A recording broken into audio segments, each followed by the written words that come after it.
Yes, I am taking the pink Jamie Lloyd rebrand very seriously. Why do you ask? Jamie Lloyd has had a difficult time with his post-Sunset Boulevard shows. This being his Shakespeare season, spanning from Romeo and Juliet at the Duke of York's and the 2 Shakespeare shows at the Theatre Royal Drury Lane, The Tempest and now Much Ado About Nothing. Both Romeo and Juliet and The Tempest were critically panned. And I think there was a big fear around Much Ado About Nothing as well, that this would follow a similar course. However, that has not been the case. Now, I had a lot of faith in Jamie Lloyd's version of Much Ado About Nothing for one simple reason. You can't do Much Ado About Nothing without making it fun. This is one of Shakespeare's silliest comedies. It is the exact opposite of what general audiences think when you say the word Shakespeare. So to do this show justice, you kind of have to lean into that. And I fully expected that this would be a very different style of Jamie Lloyd show than the ones we've seen since Sunset Boulevard. And I was right. Much Ado About Nothing is a blast. So why has Much Ado About Nothing worked? Let's find out. I've done the intro, I can take these glasses off now. But if you haven't seen my face before, hi, I'm Ellie, I talk about theatre. I am the most chaotic theatre person on the internet. I do reviews, I do discussions, I do versus brackets and rankings, and if any of that sounds interesting to you, please consider hitting like and subscribe. It really helps me, it helps out the channel.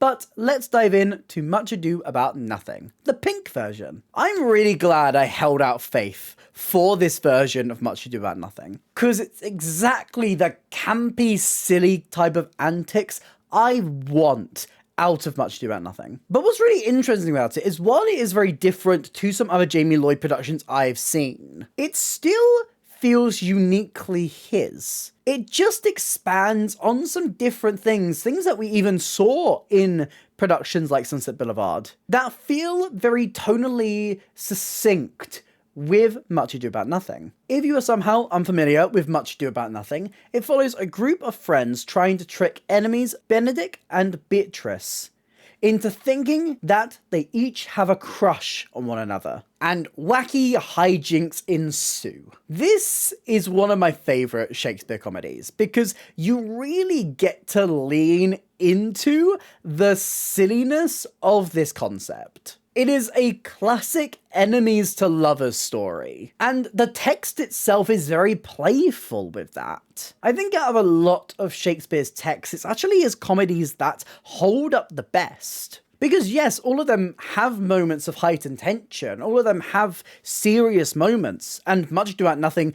is no exception to that, and we'll speak about the darker side of Much Ado a little bit later, where Jamie Lloyd gets to dive into more of the style that he's more typically assigned to. But it just gets to be wacky, it just gets to be silly, the attitudes presented by the characters are genuinely still funny to this day. You could do a very stripped back version of Much Ado About Nothing, and still the text holds up very, very well. It's just a naturally funny concept. And I think that is such a gift to whoever is taking on putting on Much Ado About Nothing. I think it allows you to lean into that style. And I think a bold style is what really benefits Jamie Lloyd's version of this text. I will say, the only issue that I personally have with the actual book of Much Ado About Nothing is that it does move kind of slow at the start.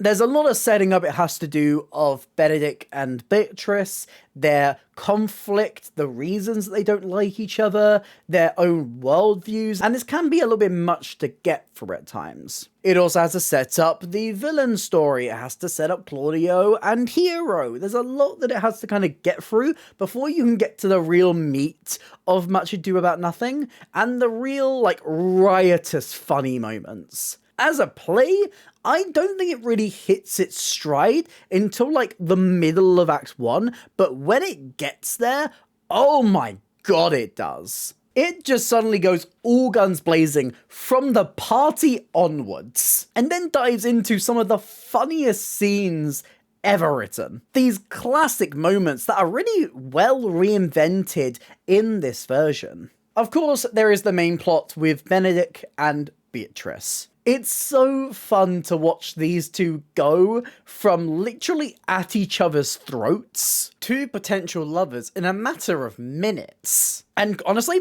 I wish this production went even further at showing them hating each other. It is like one of my few little things with this production I wanted a little bit more of, because I feel like previous productions of Much Ado has really shown these two just absolutely not getting along, which then in turn makes it even funnier when they do eventually both turn. Because at the end of the day, this is really an over-exaggeration. They're like two children who don't quite understand their feelings, so instead it comes out in the opposite direction in teasing. And then you actually get to see this relationship build. You actually get to see them coming together. And there's a lot of great chemistry between Tom Hiddleston and Hailey Atwell in this production. They really do sell that slow burn and that build back into a full relationship. It is genuinely believable. And then there's the subplot of the musical, where Jamie Lloyd gets to dive into something a little bit more dark, as Benedict's friend Claudio falls in love with a girl called Hero, and is tricked into believing that Hero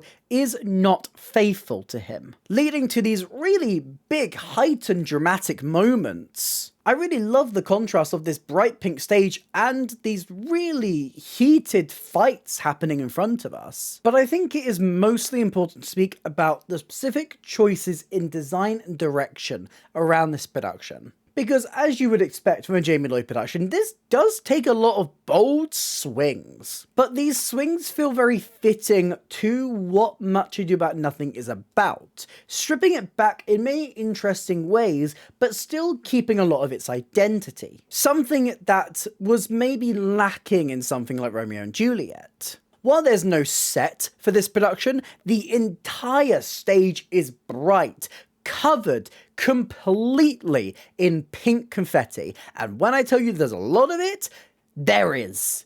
This is the stage at the Theatre Royal Drury Lane. This is a huge, huge stage. This pink confetti feels like a character within itself. We see this pink confetti not just on the floor, but also falling throughout the entire production. It's very interesting to note where the confetti falls slower and where it falls a lot harder.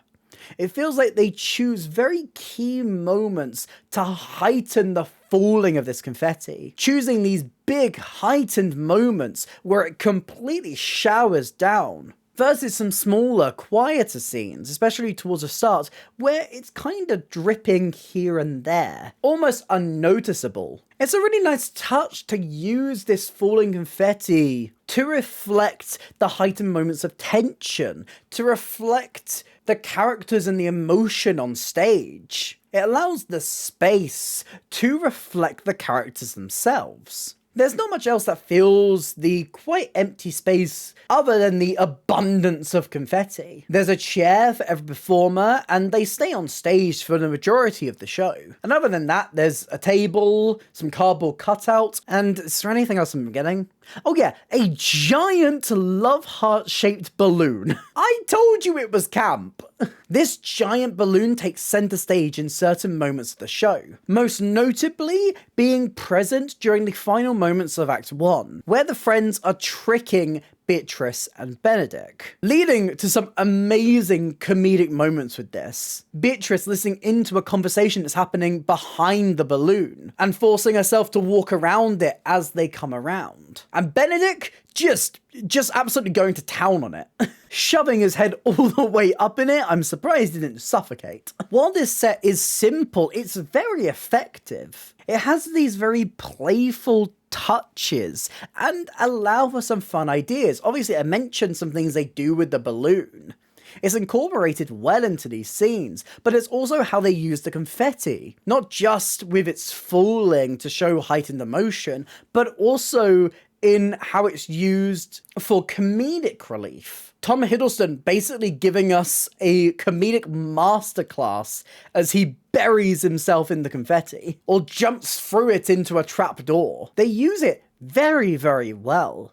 What they also use very well is pop culture throughout. This is what I mentioned when I said about Jamie Lloyd's kind of touches from previous productions being heightened a lot more here. Jamie Lloyd has always loved to break the fourth wall in his productions. If you look at the opening sequence of Act 2 from Sunset Boulevard, you see so many touches of this. We start that in the dressing rooms, and as the camera walks around following Tom Francis, we see a glimpse into a dressing room where we see David Thaxton's character obsessing over a poster of the Pussycat Dolls. This is just to show that he's always kind of done this. I mean, as he walks down the stairs in Sunset Boulevard, he walks past a cardboard cutout of Andrew Lloyd Webber. Like, this has been there before. And while it did work in those productions, it feels more at home here.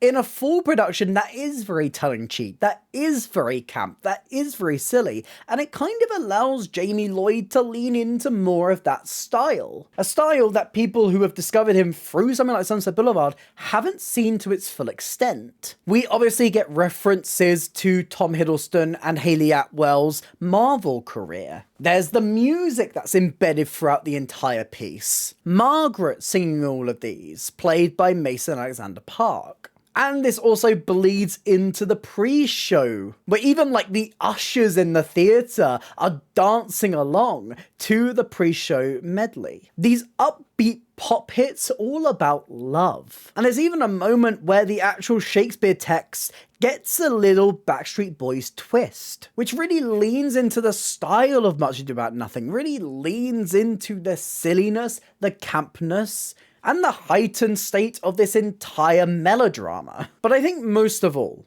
the thing that really makes this production stand out is the connection. In stripping back some of his productions, Jamie Lloyd has opted to not have all of his characters properly interact as you would expect on stage. Sometimes this is cut off by cameras, sometimes it's cut off by one thing or another. And sometimes this can really work to underline a text, and sometimes this doesn't. But in Much Ado About Nothing, it is so important to have that connection. You need that connection to show the contrast in the relationship between Beatrice and Benedict, especially from the start to the end. You need that connection to show the contrast between Hero and Claudio. It is a show all about love, all about connections, all about people coming together. So stripping it back in that way just simply wouldn't have worked. And here,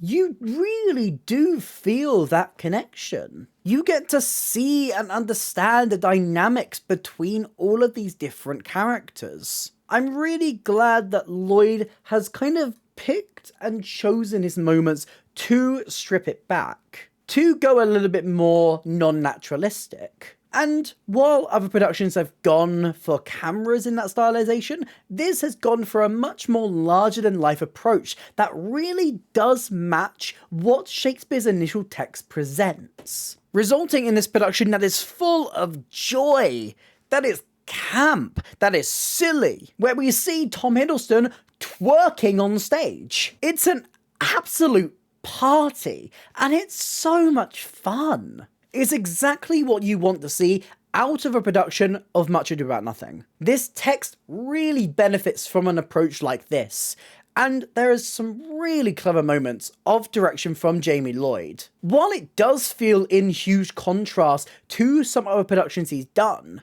I do think a lot of the hallmarks of Jamie Lloyd's work and the humour that he enjoys and the stylization that he often goes for can be seen in those other productions. Breaking of the fourth wall, use of cardboard cutouts. It is here and it's refined in a way that matches this specific text. Finally, let's speak about this wonderful cast. Tom Hiddleston plays Benedict. And honestly, the biggest surprise about Hiddleston's performance was his amazing comedic timing. Oh my god, it is genius. I'm not really used to Tom Hiddleston being as much of a comedic actor. Obviously, we've seen moments of his comedic chops in Marvel as well. One of the funniest line deliveries in a Marvel film is during Thor Ragnarok, when he falls out the portal, he just yells out, "I've been falling for 30 minutes!" We know he can do it, but it's so good to see here.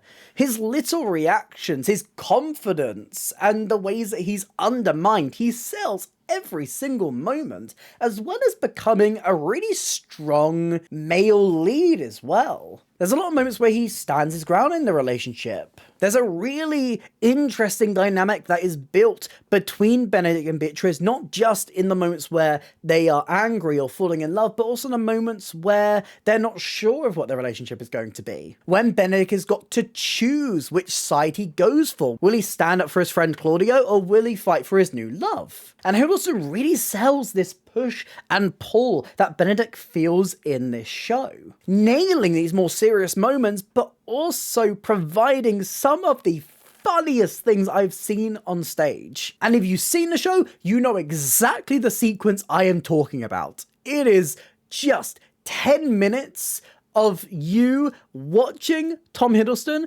just be so unbelievably funny. I was in stitches. Hailey Atwell plays Beatrice. She's a woman with quite a strong outer shell. She's quite stern in her belief that she doesn't really need love right now. I think her journey is so interesting to watch because, you know, when we're thinking about who hates the other one more, I definitely think it is openly Beatrice who hates Benedict more. She is extremely vocal throughout the entire piece about her disdain, and this is well portrayed by Hailey Atwell. Beyond the relationship that's built up between Hailey Atwell's Beatrice and Tom Hiddleston's Benedict is also her friendship with a lot of the other characters, her relationship with her friends, with Hero and Margaret. The duty of care that she has for Hero as well. Really well portrayed by Hailey Atwell. You really get a sense of how much she cares for Hero and is looking after her well-being, especially in the moments where Hero's name has been slandered. There's also moments of her relationship with her father as well. These key moments where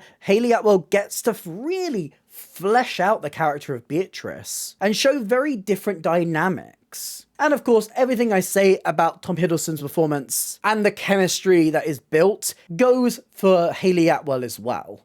The chemistry between the two is built up so extremely well, and they play off each other fantastically. There's great supporting performances throughout this show. Obviously, we have our B-plot leads, James Foon, who plays Claudio, who manages to play this really interesting shift between love-struck and betrayed. This huge contrast that is completely believable from Foon's performance. There's Mara Huff, who plays Hero. They give her a kind of Gen Z take on Hero, being on her phone, being a little bit disinterested. It's a little bit stereotypical, but you know, it works. And I think it works because it does actually match the presentation of Hero that we get, adding an extra dynamic into this production for that character. And there's really great moments, especially after her name has been cleared again, where she gets to stand her ground. And there's Mason Alexander Park, who plays Margaret. One of the best parts about this show is all of the music performed by Mason Alexander Park.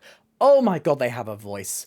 Ah, please give me more Mason Alexander Park singing. Please cast Mason Alexander Park in more musicals over here. Please and thank you. Signed, Ellie Talks Theatre. Please, I'm starting the petition. Of course, if you've seen the bows of the show, you've seen their take on When Love Takes Over. Oh, it's gorgeous. Everything that they sing in this show is gorgeous. I honestly wanted more, and that's saying something because they do sing a lot. There's also great supporting performances from Tim Sneed, who plays the villainous Don John. Mika Onyx Johnson as Doricio, who works as a right-hand man to Don John in setting up the betrayal and tricking Claudio into thinking that Hero is unfaithful. As well as Gerald Kidd, who plays Don Pedro, who gets some really sweet moments with Beatrice, and Forbes Messon, who plays Leonardo, the father of Hero and the uncle of Beatrice. He gets some really clear moments towards the end of Act 2 to really stand up, some really key moments that he delivers extremely well, holding a lot of stage presence. This cast on the whole is fantastic and really heighten all of this wonderful material. Much Ado About Nothing is a really strong take on a Shakespeare classic. And what's more, it's fun. It's so hard not to watch it and smile along and laugh and enjoy